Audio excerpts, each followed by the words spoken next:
네, 반갑습니다. 이번 시간부터는 문제풀이를 진행합니다. 문제풀이에서는 우리가 해야 될 일이 크게 세 가지 정도로 정리를 해볼 수 있겠는데요.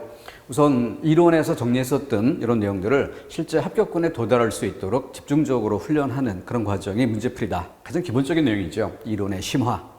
자, 그런데 또 다른 측면에서는 이 방법적으로 문제를 해결해야 하는 그런 부분들이 있습니다. 실용문이든 문학적인 글이든 독해 형태로 출제되는 국어에서는 절반 이상 되죠. 절반 이상 되는 문제들이 방법적으로 해결해야 하는 그런 문제들인데 그 부분을 집중적으로 훈련하는 것 또한 이론 시간보다는 문제풀이 시간에 더 많이 시간 비중이 있어야 하는 그런 부분이죠. 자, 문제풀이 부분에서는 이론에서 다루었었던 그 방법적 해결의 기본 원리들 그리고 핵심적인 연습 자료들 이것을 바탕에 두고 실제 문제 형태로서 실전 대비로서 집중 훈련해 나가는 과정이다 하는 것이 두 번째 과제입니다. 그리고 마지막으로 세 번째 더 생각해야 될 것이 문제로 빈 틈을 메운다. 이론 항목에서 우리가 기본서들 보면 이제 각 항목별로 뭐 출제 빈도를 별 개수 이런 것들로 중요도를 표시한 그런 부분들이 있죠. 그런데 뭐 거의 매년 출제되다시피 할 정도로 많이 출제된다 하는 것을 5개로 그리고 거의 뭐 10년이 지나도 한번 나올까 말까 한 그런 정도의 낮은 비중이라면 별 하나 정도 이렇게 해서 표시를 해봤는데 그런데 그 10년에 한 번 정도 나올까 말까 한 그런 정도라고 하지만 매년 문제가 다른 문제로 바뀌어 생산되고 창조되는 그런 형태로 문제가 구성되는 것이다를 고려한다면 1년에 20개 문제 그러면은 10년치를 누적했다고 해도 뭐 중복된 부분도 있겠지만 중복된 부분이 조금씩 다르다는 가정하에 한 200개 문제가 되는 것이에요. 그러면은 국어책이라는 전체 그 두꺼운 분량 속에서 200대 항목에 들어가는 그런 정도 내용이 바로 10년에 나올까 말까 한 정도. 그런데 이런 부분들을 이론 시간에 상세하게 다루기에는 시간적으로 너무 부담스럽죠. 효율적이지도 못하고. 그렇기 때문에 그런 부분들은 이론 시간에는 좀 시간을 줄이기 마련인데 그렇다고 해서 그 10년에 한 번 나올지도 모를 그 가능성 이런 부분들을 빼고 갈 수는 없는 것이죠. 그렇기 때문에 이런 빈틈, 이런 부분들은 문제풀이 시간에 대표성을 띠는 그런 문제를 자료로 삼아서 점검해 봄으로써 빈틈이 생기지 않도록 메꿔가는 이런 과정이 필요하겠다. 이렇게 말씀드립니다. 이것이 앞으로 문제풀이 시간에 우리가 해야 할 과제입니다. 그 첫 번째로 우리가 그 맨 앞쪽에 문법을 배치하고 있는데 문법을 배치한다는 것은 이 문법이 이후 뒤에 이어지는 여러 개 단원을 공부해가는 가장 기본적인 토대가 된다는 것이죠. 문법이 바탕에 있어야 나머지 단원 학습이 가능해집니다. 그런 이유로 맨 앞에 문법을 배치하게 되는 것이고 또 다른 이유는 문법은 조금 어렵다, 낯설다.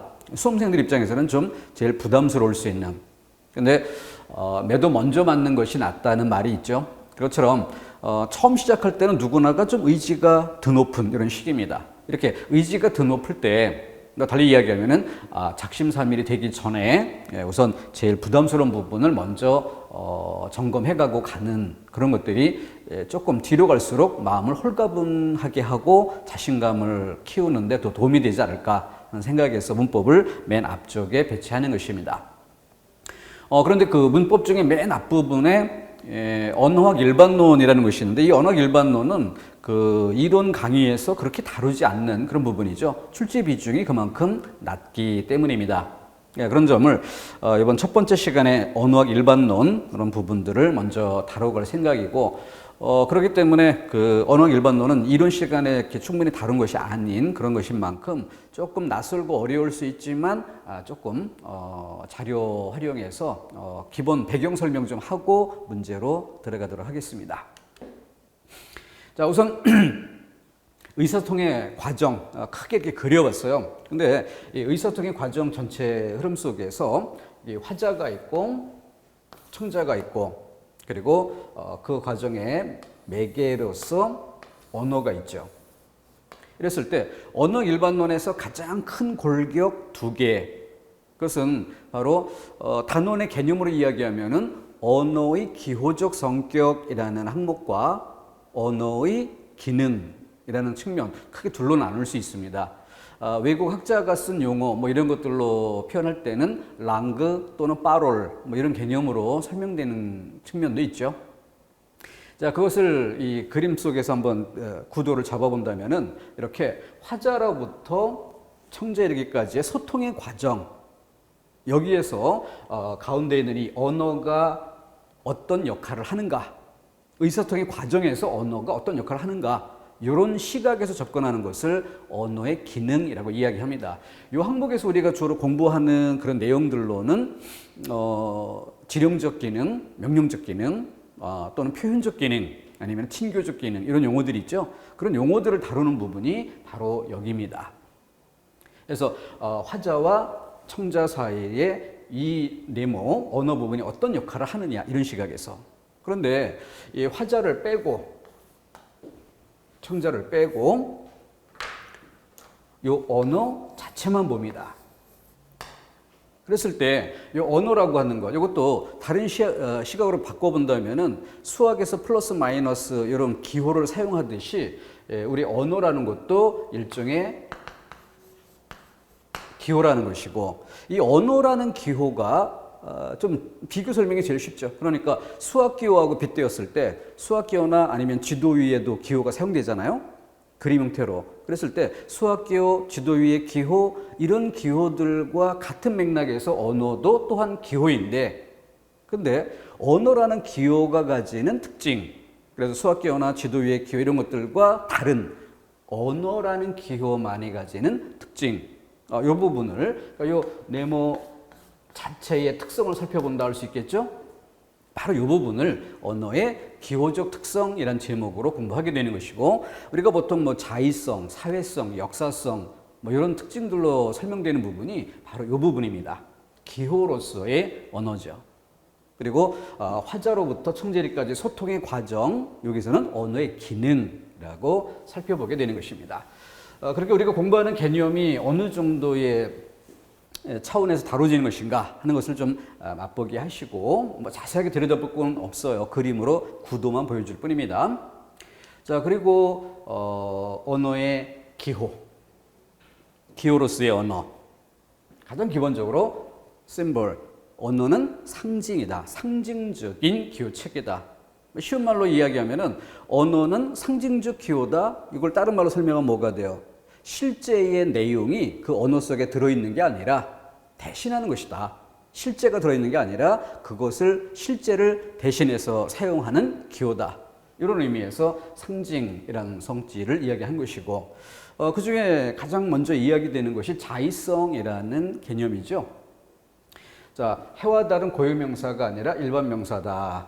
자투리 개념인데, 언어가 만약 유연적 관계에 있다면 위 그림에서처럼 동일한 대상에 대해 나라마다 다른 말소리를 가지지 않고 동일한 말소리로 표현했을 것이다. 필연적 관계가 있다면 이런 것을 고려했을 때 뒤집어서, 그렇기 때문에 언어는 내용과 실제의 대상과 언어, 기호 이 사이에 필연적 관계는 없다.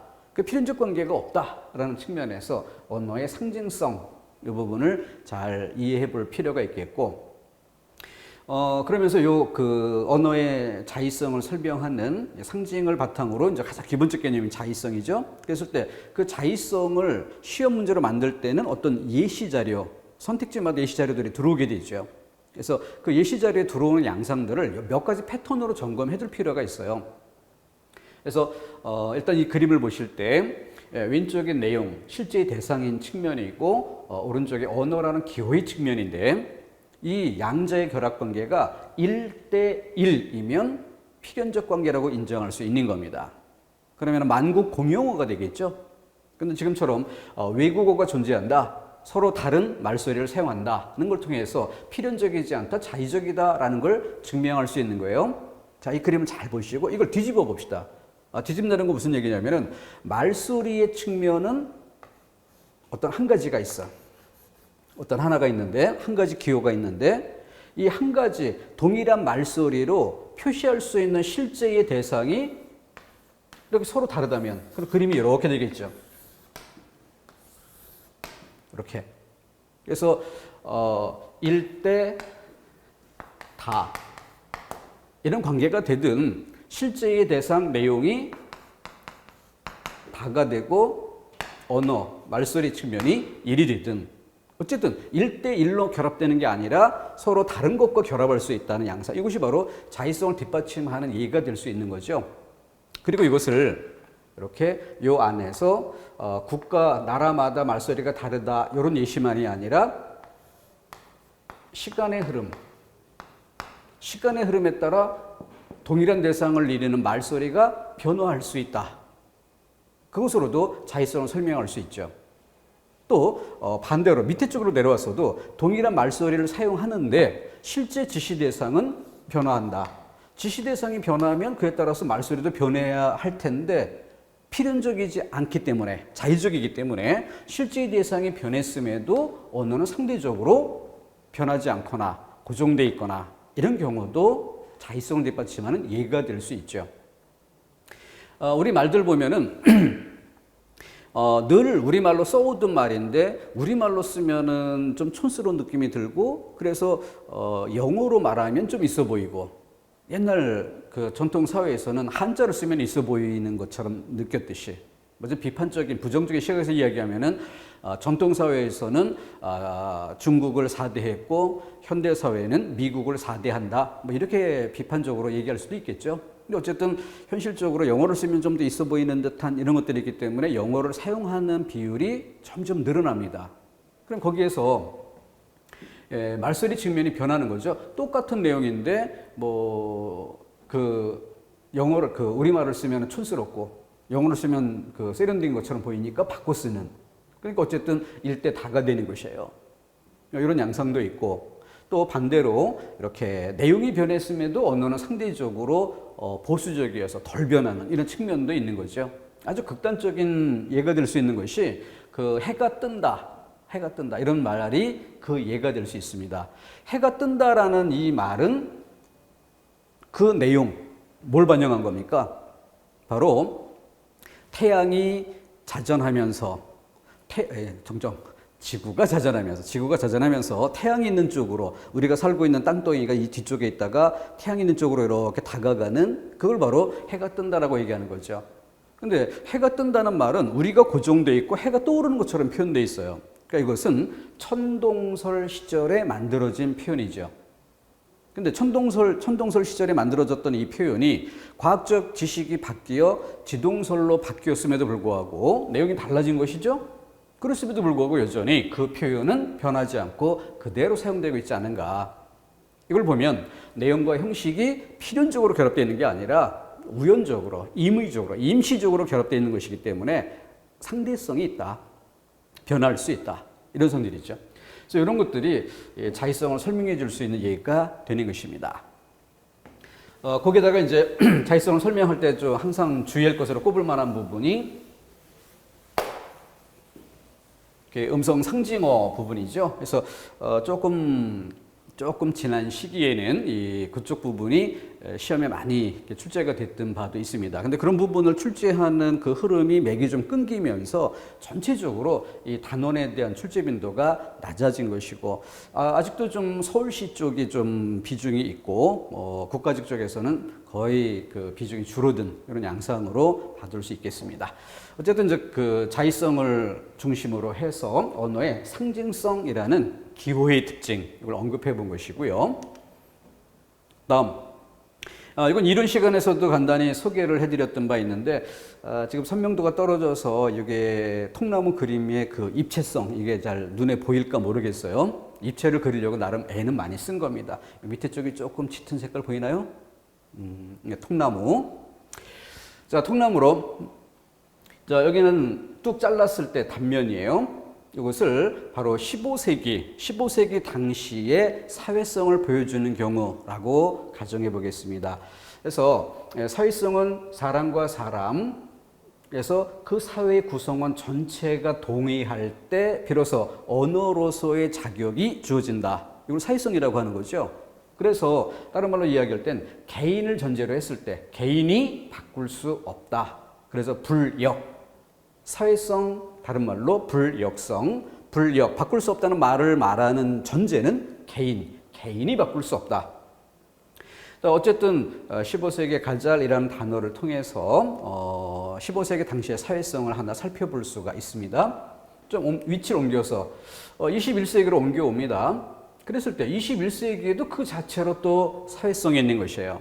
그래서 이 시대의 사람들이 가을이라는 말소리로서 그 안에 담겨진 단풍이 들고 하는 이런 계절적 특성들을 그 내용으로 생각하고 있다면 이 또한 21세기 사회 안에 사회성이죠. 그래서 이 가을이라는 것을 여기다가 뭐 특이하게 이모음 하나 더 붙여서 게을 아니면 개울 이런 식으로 바꿔보려고 한다고 해서 어느 개인이 그런다고 해서 바뀔 수 있는 건 아니죠. 뭐 올해 예상되는 그 새로운 개념, 뭐 지난해 많이 사람들이 썼던 그런 용어로서 뭐 그 가성비 이런 말이 굉장히 폭넓게 쓰인 이런 단어였다면 올해 같으면은 그 단어보다는 조금 더 그 유행이 좀 많이 되는 새로운 그런 단어로서 감성이란 뭐 단어가 있다고 해요. 감성이란 단어에 조금 이 몸을 더 덧붙여서 어감을 좀 달리한, 그래서 뭐 그런 것들이 이제 새롭게 뭐 유행을 한다 뭐 이런 얘기가 있는데 어쨌든 아직까지는 그 보편성의 정도는 좀 떨어지지 않는가 이런 생각을 합니다. 누군가 또 특이하게 만들어 놓고 그걸 유행어로 한번 만들어 보려고 애쓰는 그런 과정인지도 모르겠어요. 어쨌든 많은 사람들이 인정해서 유행을 탄다면 그때는 바로 사회성을 획득한 것이죠. 아직은 그래 보이진 않지만 이것이 15세기는 15세기 자체로 사회성, 21세기는 21세기 자체로 사회성을 생각해 볼 수 있다. 개인이 함부로 바꿀 수 없는 것이며 사회 구성은 모두 약속에 의해서 언어로서의 자격을 가질 수 있다. 자, 그랬을 때 여기에 이 15세기로부터 이렇게 21세기로 이어지는 왼쪽에서 오른쪽으로 이어지는 이 화살표에 주목하면 그때는 역사성이란 성질을 우리는 또 파악해 볼 수 있는 거죠. 근데 사회성을 다른 말로 일컬을 때 사회성을 그 성질을 다른 말로 표현할 때 불역성, 바꿀 수 없다 이런 표현을 쓰잖아요. 그런데 역사성을 다른 말로 표현할 때 가역성이라고 합니다. 그럼 언뜻 보면 불역성이라는 말과 가역성이라는 말이 모순된 얘기처럼 보일 수가 있어요. 여기서는 바꿀 수 없다라고 해놓고 여기는 바꿀 수 있다 이렇게 보니까 모순된 것처럼 보이죠. 그러나 흔한 말로 주어가 다르고 기준이 다른 것입니다. 여기서의 불역이라고 할 때 바꿀 수 없다라고 할 때 전제는 뭐였어요? 개인이 바꿀 수 없다. 개인을 전제로 바꿀 수 없다 이런 얘기고 역사성을 달리 가역성이라고 이야기할 때는 전제가 뭐예요? 시간이 흐르면 언어는 변화할 수 있다. 바뀔 수 있다. 이런 전제가 다른 겁니다. 그래서 모순이 아닌 것이에요. 전제가 다른 것이니까. 그러니까 불역성이란 말을 쓸 때 세 글자로만 쓸 게 아니라 뭐 개인의 불역성, 가역성이라고 할 때는 이 가역성은 세 글자만 쓸 것이 아니라 시간상 가역성 뭐 이렇게 얘기를 해줘야 온전한 단어가 되는데 앞부분을 빼고 말하다 보니까 오해될 수 있는 여지가 남은 좀 어휘로서 좀 불완전성이 있는 어휘죠. 자, 그런 특징이 있습니다. 어쨌든 사회성과 역사성 그리고 사회성이든 역사성이든 이 모든 것의 밑바탕에서 우리는 자의성을 생각해야 한다. 왜냐하면 만약 언어가 필연성을 가지고 있다면 언어의 변화가 나타날 수 없다.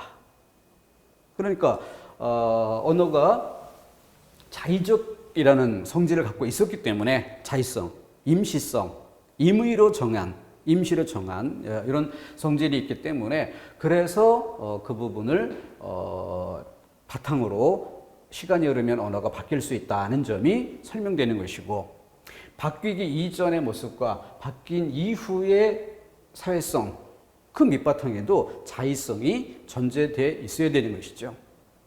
그렇기 때문에 예를 들어서 하나의 문장을 만들어 봅니다. 15세기에는 단풍이 들고 날이 쌀쌀해지는 이런 계절을 이렇게 내용의 측면을 말한 다음에 언어 형식으로 가잘이라고 표기했던 것이 15세기에 그렇게 표기했던 것이 오늘날에는 가을이라고 바뀌어 쓰이고 있다. 이렇게 예문이 하나 나와요. 그럼 이 예문 하나를 통해서 우리는 알 수 있는 게 뭐예요? 맨 밑에 자의성을 바탕에 두고 역사성, 변화를 확인해 볼 수 있다.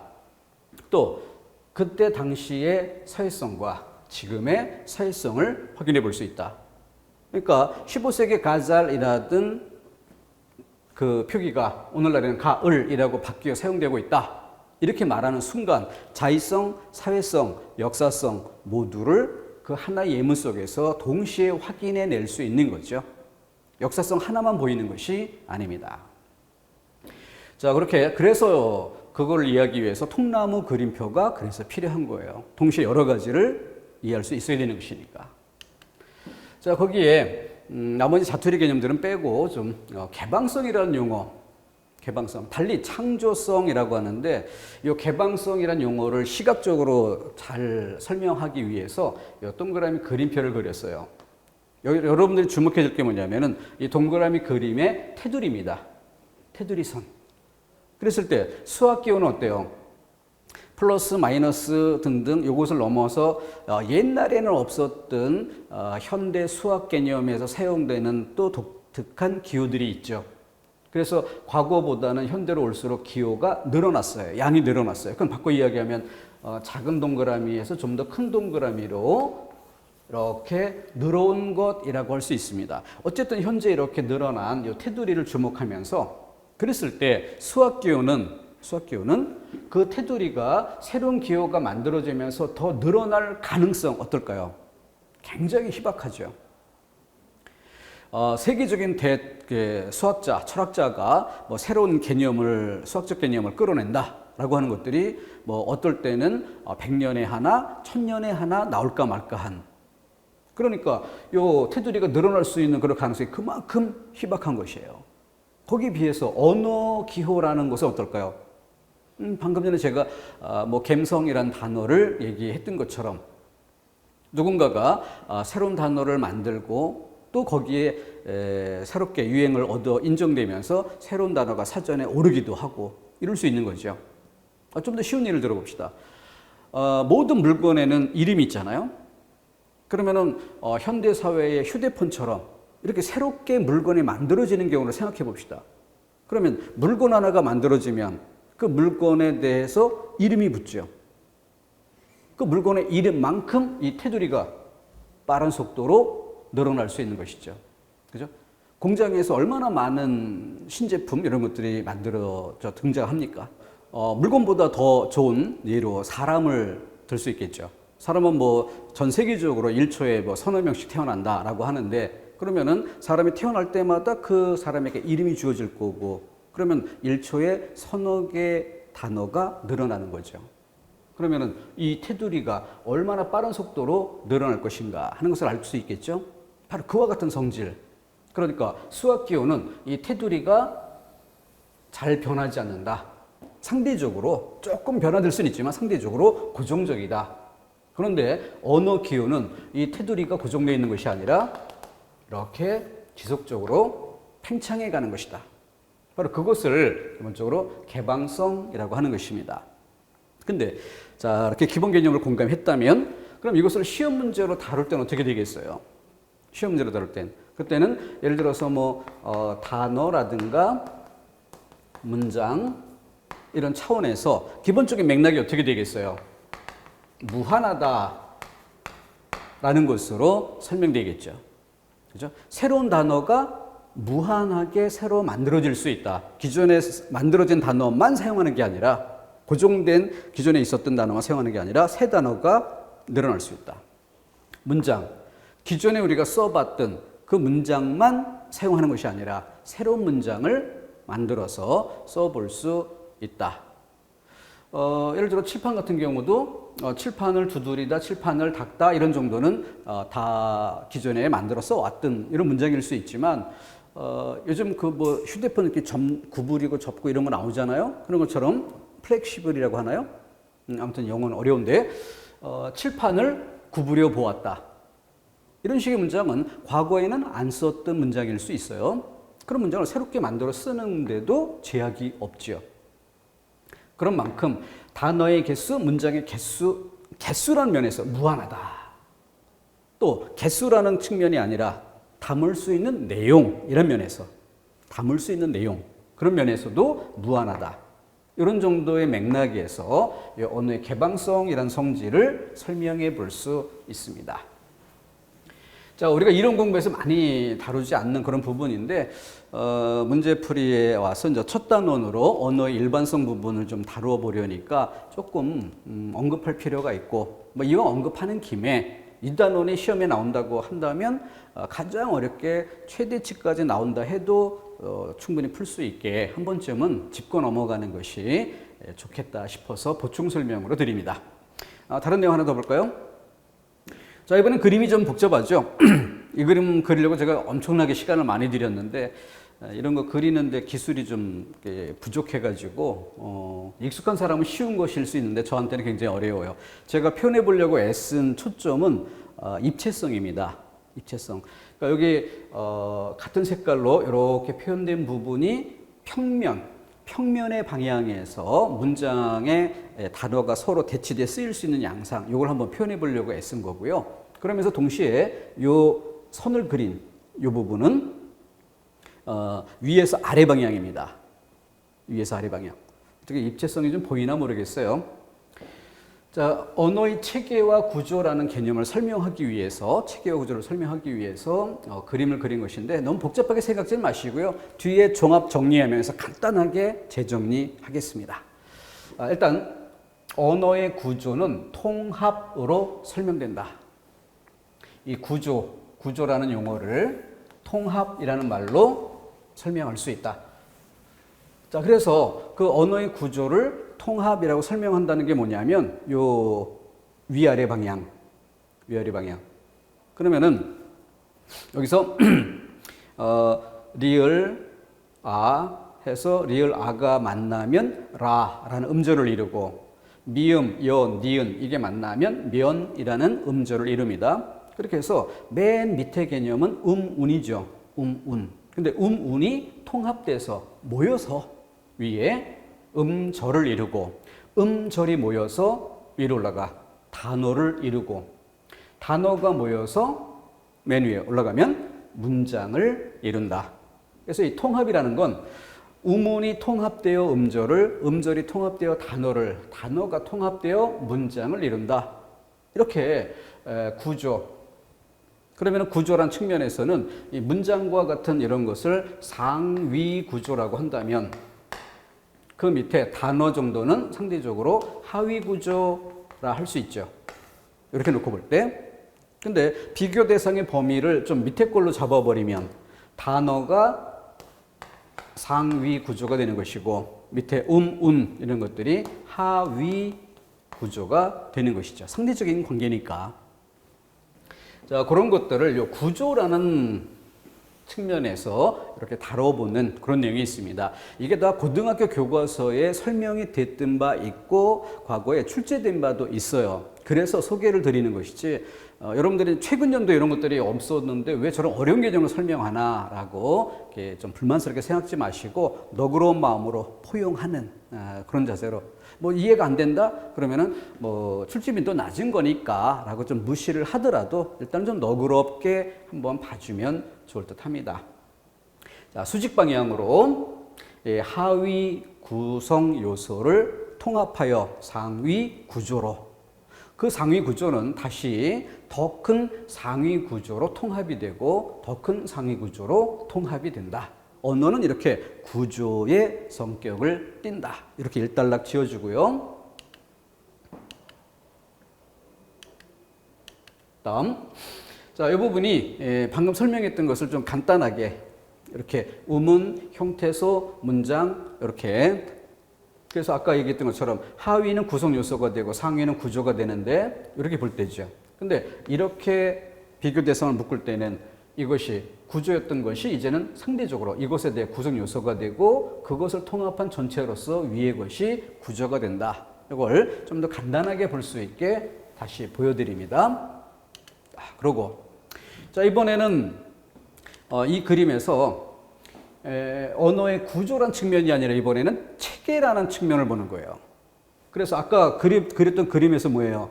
수평 방향이죠. 수평 방향. 그럼 이 수평 방향을 통해서 우리가 무엇을 보느냐? 수평 방향을 통해서 뭘 보고자 하느냐? 자, 읽어볼게요. 어휘는 그 자체의 뜻만이 아니라 그 말과 관련이 있는 다른 단어와의 관계에서 비교 이해할 때 더 정확히 이해된다. 바로 이 부분이 우리가 언어를 공부하는, 국어를 공부하는 사람으로서 언어에 이런 성질이 있다라고 하는 것을 알고 하는 것은 언어 이해 능력에 엄청난 차이를 줍니다.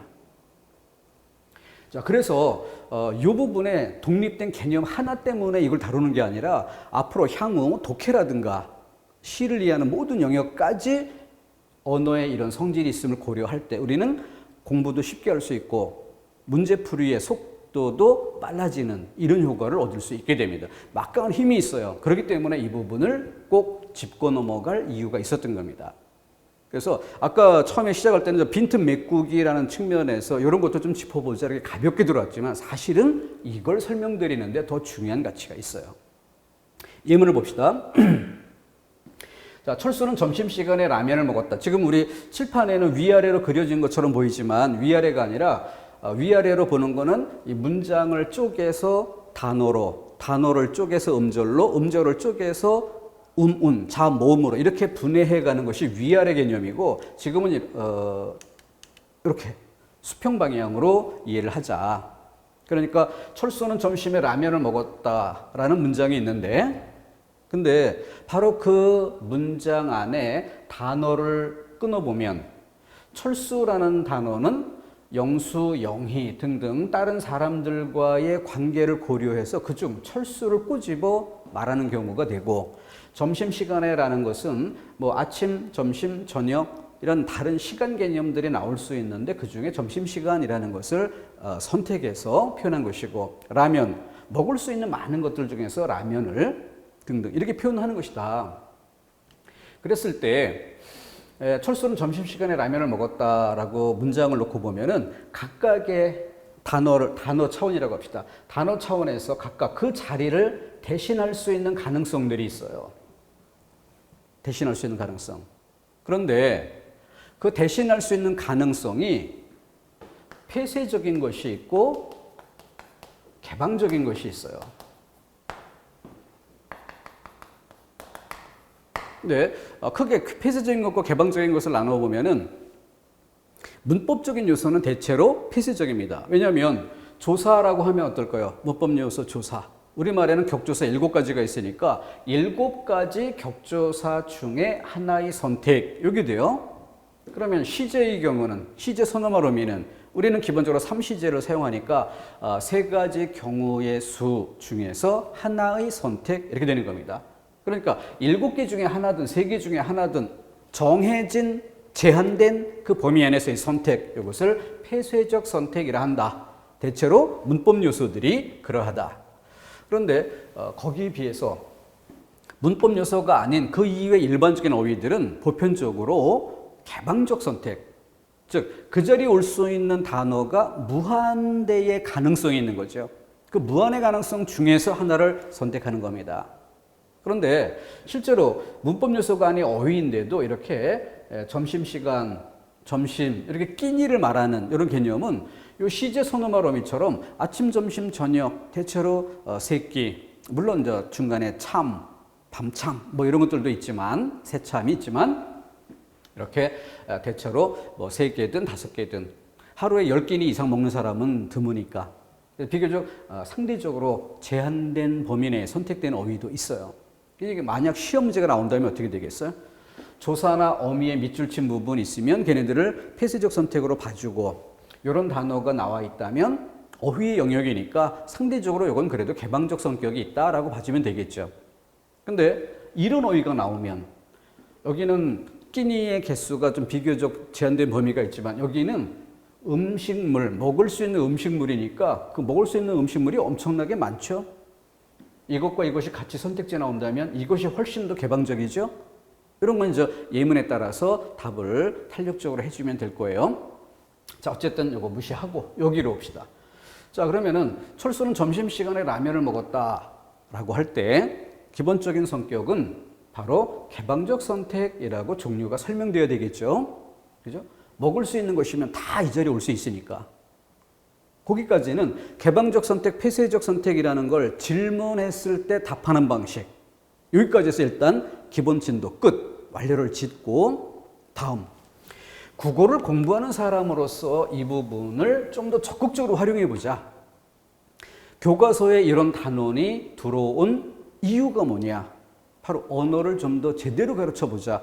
이런 이유가 되겠죠. 바로 그것과 관련지어서 설명을 좀 더 들어갑니다. 보충합니다. 자, 대체로 문법 범주는 폐쇄적 선택, 어휘의 경우는, 그러니까 여기서 어휘라는 건 문법이 아닌 일반적인 실질적인 어떤 내용들을 가진 어휘를 얘기하는 거죠. 그런 경우에는 개방적 선택이 이루어진다. 여기까지가 일단 기본 개념에 대한 진도 끝이에요. 그리고 추가로 더 설명드릴 부분, 마지막 문장입니다. 그러나 개방적 선택의 경우에도 일정한 범위 안에서 선택되는 것이다. 더 나아가 개방적 선택인 경우에도 일정한 범위 안에서 선택이 되는 것인데 그러한 성질을 고려하는 것. 이것이 바로 고등 언어 능력에 해당한다는 것이죠. 언어를 이해하는 능력의 높은 차원을 이것이 만들어주는 거예요. 자, 무슨 얘기냐? 이렇게 봅시다. 철수는 점심시간에 라면을 먹었다 해서 라면에 밑줄 치고 봅니다. 그럼 그 자리에는 먹을 수 있는 것이면 무엇이든 다 가능하다고 했어요. 그래서 밥, 햄버거, 녹차, 커피, 주스, 껌, 사탕, 초콜릿 등등등 이 많은 것들이 다 올 수 있습니다. 그죠? 그런데 그룹을 좀 더 나눠보면은요, 껌, 사탕, 초콜릿은 거의 군것질거리. 그죠? 그리고 녹차, 커피, 주스 이런 것들은 뭐 후식 정도 이런 성질을 띱니다. 그런데 밥, 햄버거 이런 것들은 끼니를 감당할 수 있는 그러한 음식물이죠. 그러니까 아무래도 라면을 이해하기 위해서 비교 이해를 합니다. 왜 철수는 사탕을 먹지 않고 라면을 먹었을까? 이렇게 견주어 이해할 때는 이해에 별반 도움이 되지 않습니다. 왜 철수는 커피를 마시지 않고 라면을 먹었을까? 이것도 별반 이해에 도움이 되질 않아요. 그죠? 그런데 왜 철수는 밥을 먹지 않고 라면을 먹었을까? 이렇게 이해할 때 우리는 그 문장에 대한 이해도가 높아진다는 겁니다. 그러니까 그냥 라면이라는 글자, 요 단어 그것만으로 보면 이 문장에 대한 이해는 철수가 점심시간에 꼬불꼬불한, 그러니까 삼양이나 농심이라는 회사에서 만들어낸 그 음식물을, 면으로 된 음식물을 먹었구나, 섭취했구나, 이것으로 끝나버린다는 거죠. 그런데 중요한 것은 관계 속에서 이해하는 것이에요. 우리가 실용문 영역에서 단어, 문장, 단락할 때 이 단어라는 영역에서 그렇게 강조했었던 그 부분과 관련되어 있습니다. 그러니까 그냥 라면을 먹었다라는 이런 이해보다 왜 밥을 먹지 않고 라면을 먹었을까? 왜 햄버거를 먹지 않고 라면을 먹었을까? 이렇게 고려할 때 우리는 뭘 알게 돼요? 밥 먹는 것보다는 시간이 없었는가 보다. 그래서 라면을 먹었는가 보다.